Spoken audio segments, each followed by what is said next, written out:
नमस्कार, आप देख रहे हैं CWB Hindi news.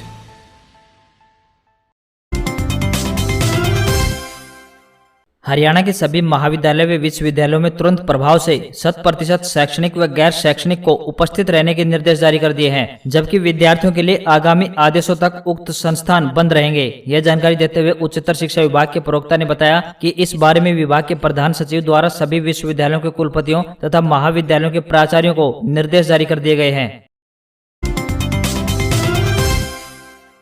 Bharatiya Janata party और जसपा विधायकों की अहम बैठक देर शाम को चंडीगढ़ हरियाणा निवास में आयोजित की गई। इसमें निर्दलीय विधायकों को भी बुलाया गया था। कोविड संक्रमण के कारण इस तरह की बैठक लंबे समय के बाद में हुई है। मंगलवार को हरियाणा निवास में बैठक शाम को 4 बजे के आसपास शुरू हुई। इसमें पहले चरण में सीएम और मंत्री, डिप्टी सीएम और विधायक मौजूद थे। दूसरे चरण में संगठन से जुड़े पदाधिकारियों को भी बैठक में शामिल कर लिया गया। इस दौरान सरकार के कामकाज और विभिन्न हलकों को लेकर विधायकों से फीडबैक लिया गया।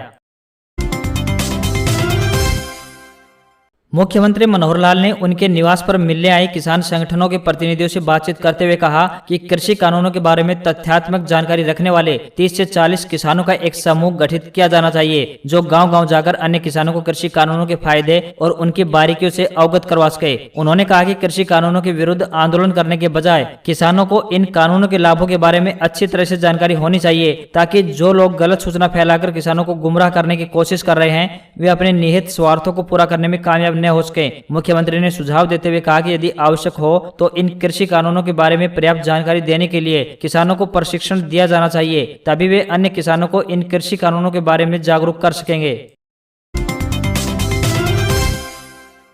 भारतीय किसान यूनियन यानी भाकियू के प्रदेशाध्यक्ष गुणी प्रकाश के नेतृत्व में आए प्रतिनिधिमंडल ने मुख्यमंत्री को कृषि कानूनों पर समर्थन पत्र सौंपा। प्रतिनिधिमंडल में कैथल, यमुनानगर, अंबाला, कुरुक्षेत्र, करनाल आदि विभिन्न जिलों के बड़ी संख्या में किसान शामिल हुए थे। गुणी प्रकाश ने कहा कि पहले दिन से ही असली किसान इन कानूनों के पक्ष में है, जबकि तथाकथित किसानों ने इस शांतिपूर्ण आंदोलन को राजनीतिक रंग दे दिया है, जिसका खामियाजा हम जैसे असली किसान भुगत रहे हैं। उन्होंने कहा कि दिल्ली बॉर्डर पर आंदोलन करने वाले ज्यादातर राजनीतिक प्रतिनिधि हैं। भारतीय किसान यूनियन के महासचिव उदय भान ने कहा कि विपक्ष खासकर कांग्रेस अपने राजनीतिक निहित स्वार्थों को आगे बढ़ाने के लिए किसानों के जीवन को खतरे में डालकर अपनी राजनीति कर रही है। जो असली किसान हैं वे इन कृषि कानूनों के समर्थन में हैं।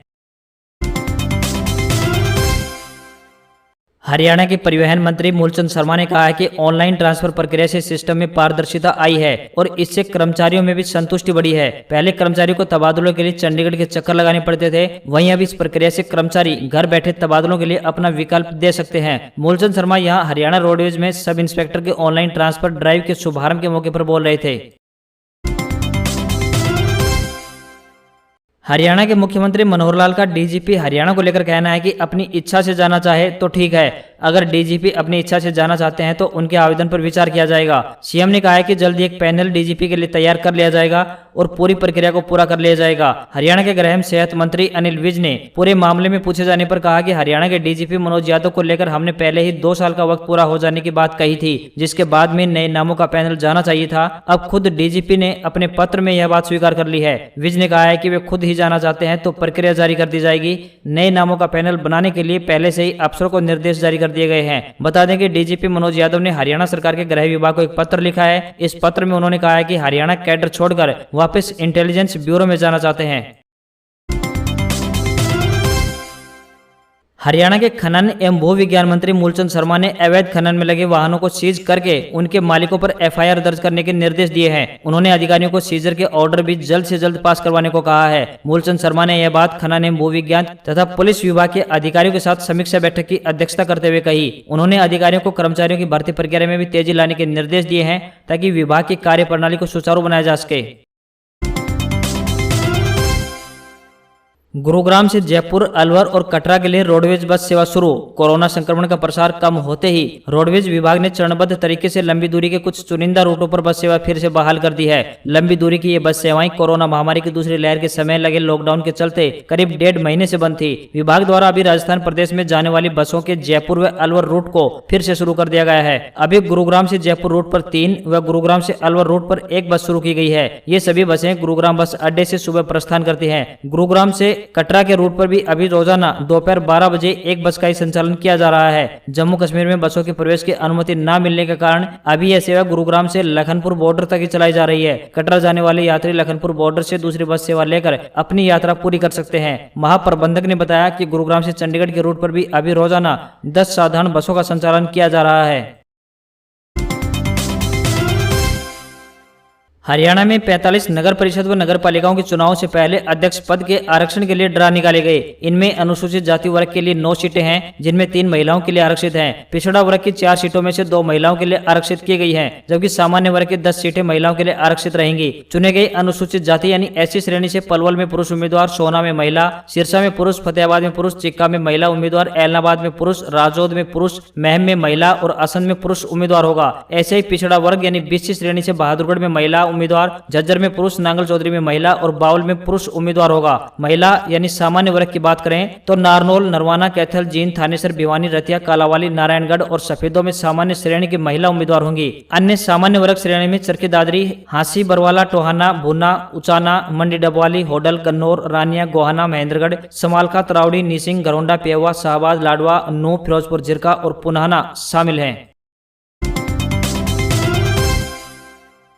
आरबीएसई स्टूडेंट्स के लिए मार्क्स का फार्मूला तैयार कर मंगलवार को शिक्षा मंत्री डोटासरा के पास भेज दिया गया है। इसमें पिछली 2 कक्षाओं के मार्क्स के आधार पर 10वीं और 12वीं के मार्क्स दिए जाएंगे। अगर कोई स्टूडेंट्स मार्क्स से संतुष्ट नहीं होता है तो राज्य का शिक्षा विभाग स्टूडेंट्स का एग्जाम भी लेगा और कॉपी चेक होने पर मार्कशीट देगा। वहीं प्राइवेट फॉर्म भरने वाले किसी भी स्टूडेंट्स को प्रमोट नहीं किया जाएगा, बल्कि उसे एग्जाम देना ही होगा। सीबीएसई ने भी यही व्यवस्था की है, जिसकी पूर्ण पालना राज्य का शिक्षा विभाग करने जा रहा है, जिस पर अंतिम घोषणा राजस्थान सरकार करेगी।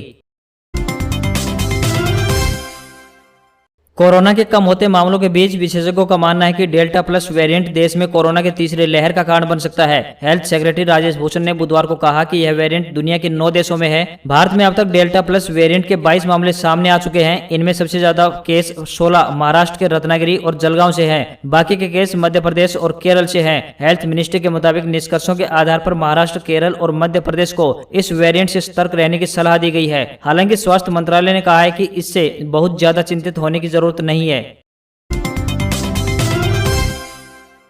सुप्रीम कोर्ट ने सीबीएसई और आईसीएसई की परीक्षाओं को रद्द करने के फैसले को चुनौती देने वाली याचिकाओं को खारिज कर दिया है। साथ ही छात्रों के परीक्षा पैटर्न का मूल्यांकन करने के लिए बोर्ड की ओर से लाई गई इवैल्यूएशन स्कीम को आगे बढ़ाने की भी अनुमति दे दी है। जस्टिस एम खानविलकर और जस्टिस दिनेश माहेश्वरी की बेंच ने बुधवार को सीबीएसई कंपार्टमेंट प्राइवेट एग्जाम रद्द करने की मांग वाली 1152 छात्रों की याचिका पर भी सुनवाई की। इस पर केंद्र सरकार ने कहा है कि स्टेट और सेंट्रल बोर्ड को एक ही नियमों में नहीं बांधा जा सकता है। हर बोर्ड के अपने नियम कायदे होते हैं और वे अपने हिसाब से असेसमेंट पॉलिसी तय करने का अधिकार रखते हैं। इसके साथ ही कोरोना महामारी में स्टूडेंट्स को सुरक्षित रखना बहुत ज्यादा जरूरी है, इसलिए एग्जाम नहीं करवाया जा सकता।